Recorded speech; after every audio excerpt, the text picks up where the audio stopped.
ایک خاتون نے پوچھا ہے کہ نبی صلی اللہ علیہ وسلم کا اپنی ازواج مطہرات سے اپنی خدمت کروانے کے بارے میں کیا اسوہ تھا، کیونکہ آج کل ہم نے دیکھا ہے کہ مرد حضرات بالکل خواتین کو گھر میں بیویوں کو نوکرانیوں کی طرح ٹریٹ کرتے ہیں، بستر سے ہلنا بھی پسند نہیں کرتے، اور آتے ہیں تو کپڑے اٹھا کے ادھر پھینکے، چپل ادھر پھینکی، پانی مانگا، کھانا مانگا، یعنی بالکل لگ رہا ہوتا ہے کہ خادمائیں ہیں، اور کلچر بھی ایسا بن گیا ہے کہ عورتیں انکار نہیں کر سکتی۔ رسول اللہ کا اپنا اسوہ کیا تھا چھوٹے موٹے کاموں کے حوالے سے؟ یہ سوال آپ نے مجھے پوچھا ہے، میں نے ایک نگاہ اپنے باطن میں ڈالی ہے کہ جو کچھ رسالت مآب کے بارے میں آج تک پڑھا سنا، اس میں اس طرح کے کیا واقعات ہیں۔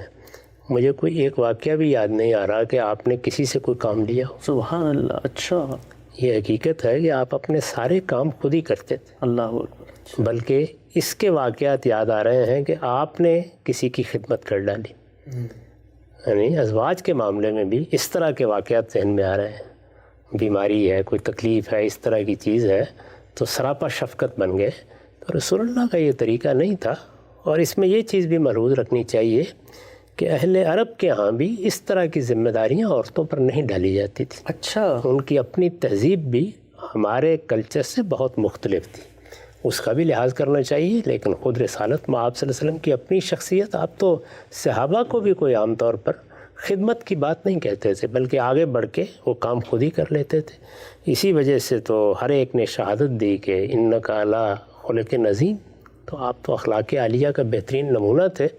اس لیے ہمیں بھی اپنی زندگی میں یہ نہیں کبھی خیال کرنا چاہیے کہ یہ کوئی خادمائیں بنا دی گئی ہیں۔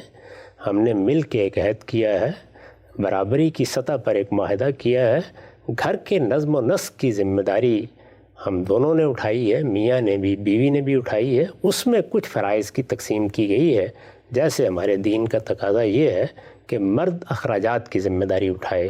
اس کے نتیجے میں بعض نازک موقعوں پر فیصلے کا اختیار بھی اس کے پاس آ جاتا ہے، ورنہ دونوں کو مل جل کر ایک دوسرے کا لحاظ کر کے معاملات انجام دینے چاہیے۔ اور تقسیم کار بھی بعض اوقات کرنا پڑ جاتی ہے، اس لیے کہ کوئی کام کرتے وقت آپ کہتے ہیں اچھا آپ یہ کام کر لیں، میں یہ کام کر لیتا ہوں۔ یہ اسی طرح کی تقسیم ہے جیسے ہم بعض اوقات دوست بھی آپس میں کر لیتے ہیں۔ اس سے آگے بڑھ کر کسی کو خادمہ سمجھنا یہ کسی طرح بھی موضوع نہیں۔ تو بالکل واضح ہو گیا۔